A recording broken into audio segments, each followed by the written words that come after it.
Hello friends. इसके पहले के वीडियो में कमेंट आया था कि जो भी आप वीडियो अपलोड करें वो हिंदी लैंग्वेज में करें। तो ये वीडियो जो है वो ज़्यादा से ज़्यादा लोगों को हेल्पफुल हो, इसके लिए मैं ये वीडियो में हिंदी लैंग्वेज का यूज़ कर रहा हूँ। और ये वीडियो जो है वो प्लांट ऑपरेटर, जो जेटको में प्लांट ऑपरेटर की जो वैकेंसी निकली है उसके लिए है। इसके पहले मैं आपको बताना चाहता हूँ कि ये जो प्लांट ऑपरेटर की वैकेंसी जेटको में निकली है ये फ़र्स्ट टाइम निकली है। तो इसकी आपको कोई पुराने पेपर नहीं मिलेंगे। इससे पहले कोई जेटको ने ऐसी एग्ज़ाम प्लांट ऑपरेटर के लिए कंडक्ट नहीं की थी। तो इसके कोई भी आपको पुराने पेपर नहीं मिलेंगे। और इसकी जो एग्ज़ाम है उसके बारे में हम प्रिडिक्ट कर सकते हैं किस तरह का इसका एग्ज़ाम होना चाहिए, कितने क्वेश्चंस होने चाहिए, कितना टेक्निकल रहेगा, नॉन टेक्निकल रहेगा और कितना टाइम रहेगा इसके लिए। तो इसका प्रिडिक्शन किया जा सकता है कि किस तरह का इसका एग्ज़ाम होगा और इसमें कौन कौन सी बुक यूज़फुल हो सकती है। तो पहले बात करें तो कि इसके एग्ज़ाम के एलिजिबल क्राइटेरिया, तो वो नोटिफिकेशन में दिया हुआ है कि डिप्लोमा के बाद 5 साल का एक्सपीरियंस चाहिए आपको इस एग्ज़ाम के अप्लाई करने के लिए। अब बात करते हैं कि उसकी पेपर स्टाइल किस तरह से होगी। तो उसका पेपर स्टाइल की बात करें तो लगभग वो जेई की जो पेपर स्टाइल है उससे उसके जैसी ही होनी चाहिए। मतलब कि ज़्यादा टेक्निकल रहेगा और नॉन टेक्निकल कम रहेगा। अभी मानते हैं कि 80 मार्क्स के आसपास टेक्निकल रहना चाहिए और 20 मार्क्स के आसपास नॉन टेक्निकल रहना चाहिए। पुराना कोई भी एग्ज़ाम जेटको ने ऐसा प्लांट ऑपरेटर के लिए कंडक्ट नहीं किया, ये फर्स्ट एग्ज़ाम है। तो इसके लिए प्रिडिक्शन ऐसा किया जा सकता है टेक्निकल ज़्यादा ही रहेगा in compare to non technical के, क्योंकि ये जो पोस्ट है वो प्योर टेक्निकल है। तो इसमें टेक्निकल जो क्वेश्चंस है वो ज़्यादा ही रहेंगे। मान के चलते हैं कि पेपर जो है पेपर का जो स्टाइल है वो जेई की जो पेपर स्टाइल है उसके सेम टू सेम, जो पैटर्न है पेपर का उसके सेम टू सेम रहना चाहिए। 80 मार्क्स का टेक्निकल और 15-20 मार्क्स का नॉन टेक्निकल। लेकिन जो पेपर का लेवल है वो जेई लेवल से बहुत कम होगा, क्योंकि ये डिप्लोमा लेवल पे ये एग्ज़ाम कंडक्ट हो रही है।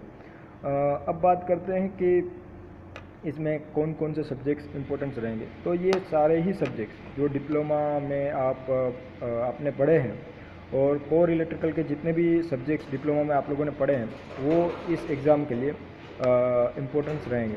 अब बात करते हैं सबसे पहले सब्जेक्ट्स की बात करें, टेक्निकल सब्जेक्ट्स की बात करें तो सबसे पहले स्विच गियर एंड प्रोटेक्शन। इसमें पावर सिस्टम नहीं आएगा, क्योंकि जो डिप्लोमा है उसमें पावर सिस्टम करके कोई सब्जेक्ट नहीं है। तो इसमें स्विच गियर एंड प्रोटेक्शन आएगा, क्योंकि जो ये जो पोस्ट है प्लांट ऑपरेटर, वो ज़्यादातर ये पोस्ट सबस्टेशन का मेंटेनेंस और ऑपरेशन के लिए है। तो इसमें स्विच गियर प्रोटेक्शन का जो वेटेज है वो सबसे ज़्यादा रहेगा। उसके बाद ट्रांसमिशन डिस्ट्रीब्यूशन, उसके बाद generation, economical generation, basic electrical और एसी मशीन। एसी मशीन में खास करके ट्रांसफार्मर और इंडक्शन मोटर।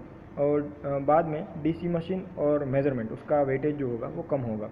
और बाकी जो सब्जेक्ट्स हैं जैसे कि कंट्रोल सिस्टम है, पावर इलेक्ट्रॉनिक्स है और डिजिटल इलेक्ट्रॉनिक्स है, ये सब्जेक्ट्स आप नहीं करके जाएंगे, इनको आप स्किप करेंगे तो भी चलेगा, क्योंकि इसमें ज़्यादातर भार दिया जाएगा वो कोर सब्जेक्ट्स पे ही भार दिया जाएगा और इसका ही वेटेज ज़्यादा होगा। और इसका नॉन टेक्निकल की बात करते हैं कि नॉन टेक्निकल इसमें कितना होगा, नॉन टेक्निकल में क्या क्या हो सकता है। तो नॉन टेक्निकल में इंग्लिश ग्रामर, जैसे ही मैंने जेई में बताया था कि इंग्लिश ग्रामर जेई की एग्ज़ाम के लिए बताया था, कोई इंग्लिश ग्रामर है और जनरल नॉलेज है, वो दोनों इसमें आएंगे। एप्टीट्यूड नहीं आना चाहिए, क्योंकि ये जो एग्ज़ाम है वो डिप्लोमा पे कंडक्ट है। अगर होगा तो भी 1-2 क्वेश्चन शायद होंगे, बाकी नहीं होना चाहिए एप्टीट्यूड इसमें। तो इसमें जनरल नॉलेज और इंग्लिश ग्रामर, इन दोनों के लिए भी बुक की बात करें तो एक कोई भी आप नवनीत की बुक है या कोई भी लोकल ऑथर की बुक आप यूज़ कर सकते हैं जनरल नॉलेज के लिए। एक मैंने बुक सजेस्ट की थी इंसाइक्लोपीडिया करके इससे पहले के वीडियो में, तो वो भी आप यूज़ कर सकते हैं। उसके साथ नवनीत की भी यूज़ कर सकते हैं बुक। ऑनलाइन भी बहुत सारी साइट्स हैं जनरल नॉलेज के लिए, करंट अफेयर भी आ सकते हैं इसमें। और इंग्लिश ग्रामर की बात करें तो इंग्लिश ग्रामर के लिए आप 10th की या 12th की कोई भी ग्रामर की बुक रिफ़र कर सकते हैं इंग्लिश ग्रामर के लिए, वो आपके लिए इनफ होगा। और इसका जो लेवल है पेपर का लेवल, अब पैटर्न लगभग सेम रहना चाहिए। ज़्यादा फ़र्क नहीं होगा जेई की और ये जो प्लांट ऑपरेटर की है। तो इसमें डिफरेंस इतना ही होगा कि इसका लेवल है वो बहुत नीचे रहेगा इन कंपेयर टू जेई के एग्ज़ाम से। इसमें न्यूमेरिकल क्वेश्चंस नहीं होंगे ज़्यादा, ट्विस्टेड क्वेश्चंस नहीं होंगे, सिंपल क्वेश्चंस होंगे, थियोरिकल बेस्ड ज़्यादा क्वेश्चंस होंगे।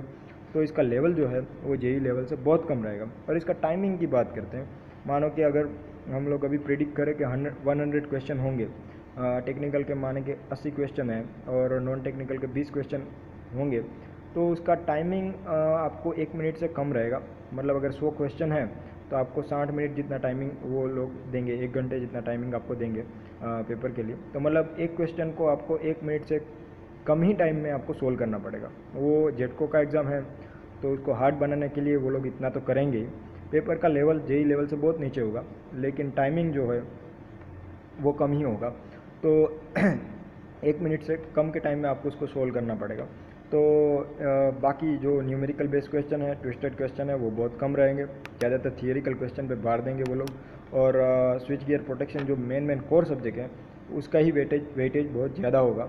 बाकी जो सब्जेक्ट्स मैंने कहे हैं उनका वेटेज ज़्यादा नहीं होगा। तो वैसे सब्जेक्ट्स को आप स्किप कर सकते हैं। अब बात करते हैं कि कौन कौन सी बुक इसमें यूज़फुल होगी।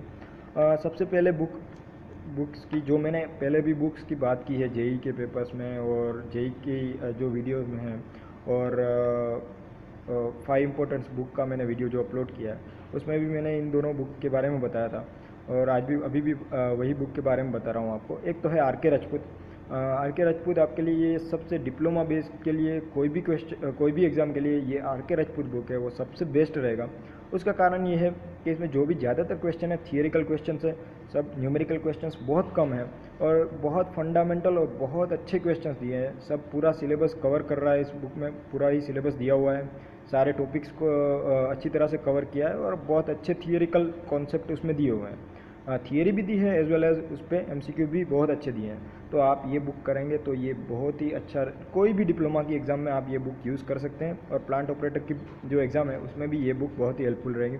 इनमें से कौन कौन से चैप्टर यूज़फुल है ये मैंने इससे पहले भी बताया था कि कौन कौन से चैप्टर आपको इसमें से करने चाहिए एग्ज़ाम के लिए। तो वो चैप्टर सारे के सारे चैप्टर आप इसमें से सब ये जो जितने भी चैप्टर्स इसमें दिए हुए हैं वो पूरा जितना भी मैंने सब्जेक्ट्स बात आपको बताया, switch gear and protection, basic electrical, transmission distribution, generation, economical power generation और एसी मशीन्स, उसमें ट्रांसफार्मर और 3 फेज इंडक्शन मोटर, तो ये सारे ही सब्जेक्ट्स इसमें पूरे ही अच्छी तरह से कवर हो रहे हैं। और बाद में मानो कि ये कोर सब्जेक्ट्स हो जाए उसके बाद में भी आपको कंट्रोल सिस्टम करने की ज़रूरत नहीं है, पावर इलेक्ट्रॉनिक्स करने की ज़रूरत नहीं है और डिजिटल इलेक्ट्रॉनिक्स करने की ज़रूरत नहीं है। उसके बाद अगर आपको टाइम बचता है, अगर मानो कि आपने ये सब्जेक्ट्स को अच्छी तरह से, कोर सब्जेक्ट्स को अच्छी तरह से कर लिया, उसके बाद आपको टाइम बचता है तो आप मेज़रमेंट को लीजिए, मेज़रमेंट करिए। मेज़रमेंट में भी क्वेश्चन आ सकते हैं, उसका भी वेटेज अच्छा हो सकता है।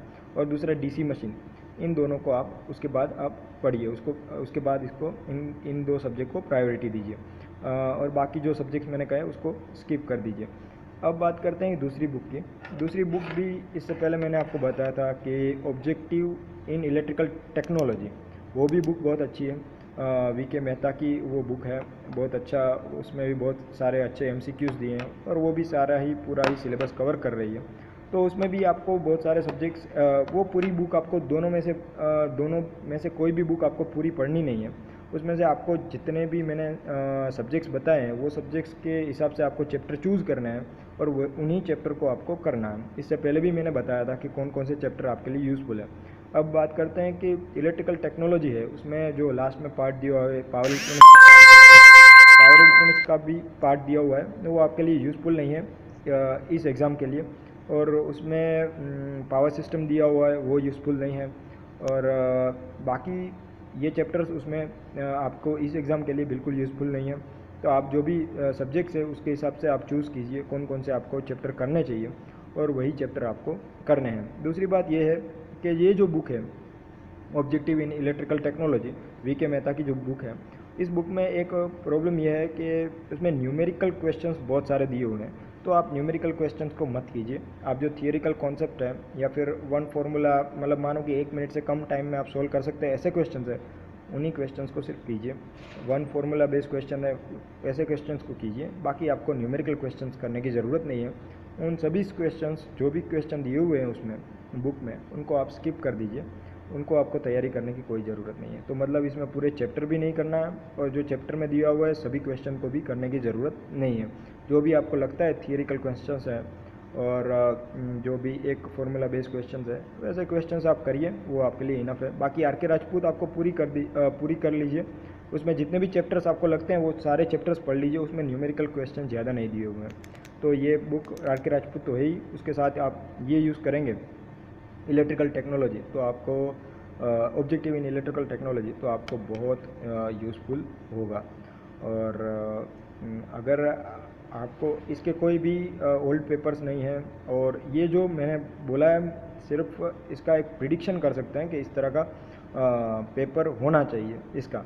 हाँ, टाइमिंग इसमें कम ही रहेगा, क्योंकि ये जेटको का एग्ज़ाम है, तो वो लोग इसको हार्ड बनाएंगे ही इस एग्ज़ाम को, तो इसमें टाइमिंग थोड़ा कम रहेगा। बाकी टेक्निकल का वेटेज ज़्यादा रहेगा in compare to non technical.